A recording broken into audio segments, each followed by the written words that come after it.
Hello friends, नमस्ते।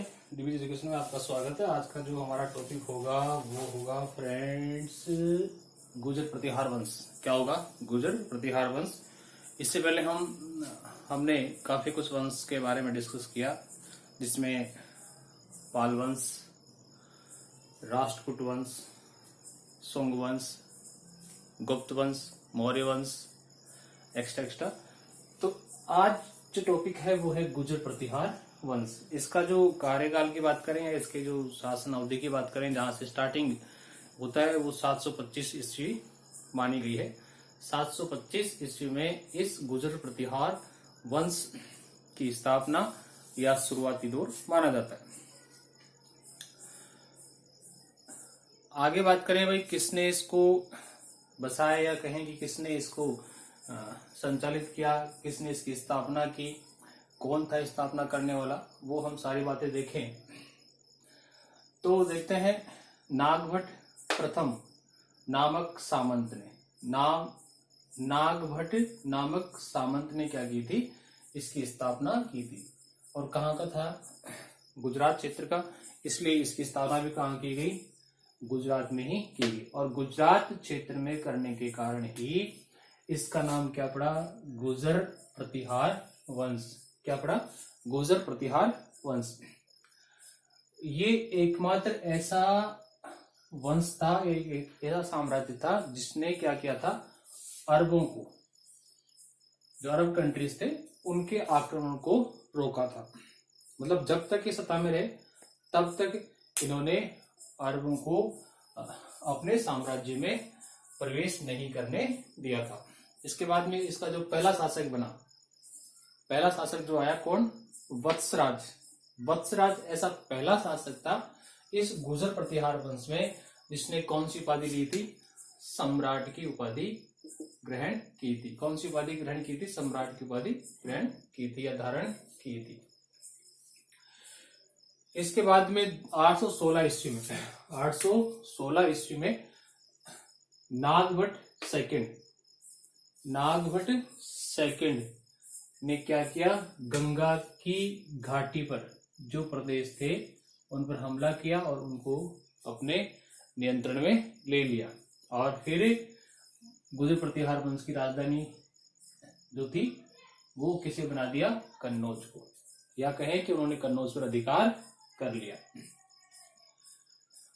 आगे चले तो फिर गोविंद तृतीय से पराजित।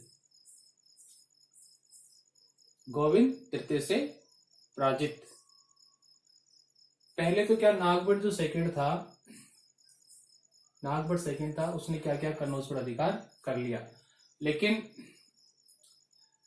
गोविंद तृतीय से क्या हो गया? ये पराजित हो गया।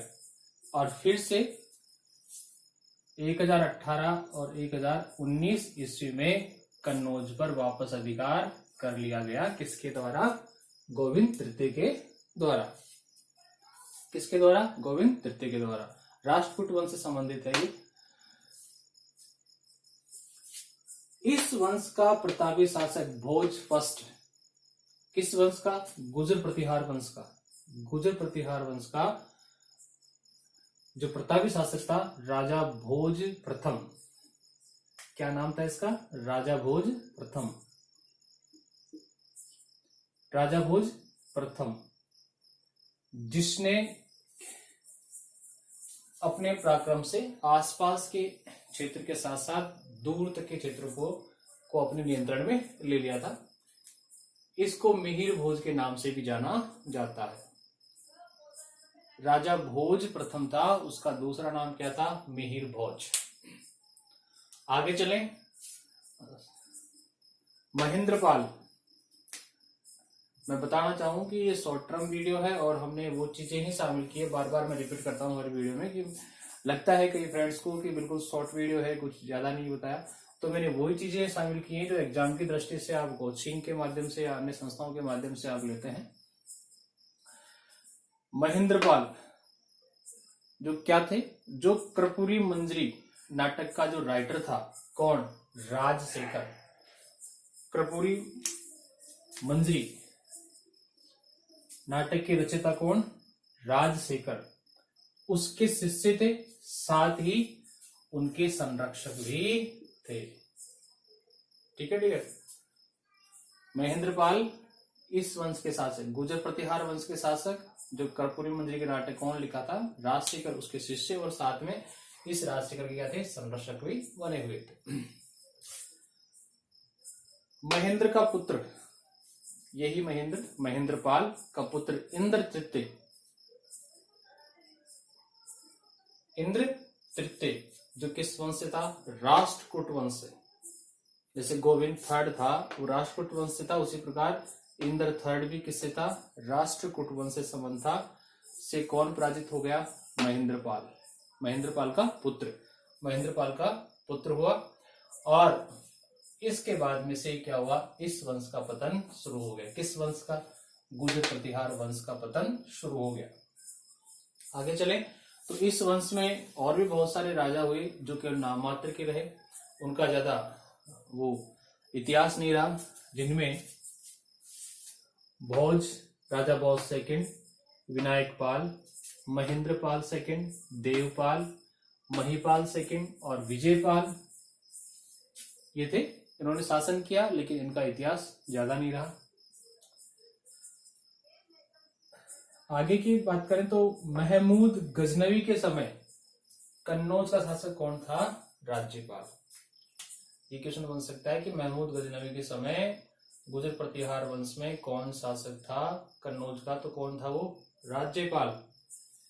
जो महमूद गजनवी से बिना लड़े ही क्या हो गया? भाग गया और अपनी अधीनता स्वीकार कर ली, मतलब उसके अधीन आ गया। भाई मैं नहीं लड़ना चाहता, मैं आपके अंडर में रहकर ये काम करूं। आगे चलें, इसका जो फायदा है फिर किसने उठाया? मोहम्मद गजनवी ने उठाया और उस पर अधिकार कर लिया। लेकिन जब ये खबर आसपास के राजपूत राजाओं को चली, कौन सी खबर? भाई जो राज्यपाल था कन्नौज का शासक, वो क्या हो गया? बिना लड़े भाग गया और मोहम्मद गजनवी की अधीनता स्वीकार कर ली। तो जितने भी आसपास के राजा महाराजा थे वो क्या हुए? राज्यपाल के खिलाफ हो गए। राज्यपाल जो राजा था गुर्जर प्रतिहार वंश का, उसके खिलाफ हो गए। तो उन्होंने क्या किया? थोड़ा वेट किया, और जैसे ही मोहम्मद गजनवी वापस लौट रहा था, उसके जाने के बाद उन्होंने, उन राजपूत राजाओं ने किसका साथ लिया? कालिंजर प्रदेश के शासक, चंदेल वंश के शासक राजा गंड, चंदेल वंश के शासक राजा गंड के नेतृत्व में राज्यपाल को मार डाला। जो कन्नौज का शासक था उसको मार डाला और उसके जगह किसको बिठा दिया? त्रिलोचन पाल को वहां का शासक बना दिया। कहां का शासक बना दिया भाई? कन्नौज का शासक बना दिया, चंदेल राजा के नेतृत्व में। ठीक है। कन्नौज में गहड़वाल या राठौड़ वंश के उदय के पश्चात जो कन्नौज था उसमें कौन से वंश का उदय हो गया? गहड़वाल या राठौड़ वंश का उदय हो गया। और धीरे धीरे 11वीं शताब्दी में आते आते जो गुर्जर प्रतिहार वंश था वो क्या हो गया? पूर्ण रूप से समाप्त हो गया। तो डियर फ्रेंड, ये था हमारा गुर्जर प्रतिहार वंश का वीडियो। अगर आपको अच्छा लगे तो आप लाइक, शेयर और सब्सक्राइब जरूर करें। साथ ही फेसबुक पेज डीवीडी एजुकेशन को लाइक और शेयर करते रहें। जय हिंद, जय भारत।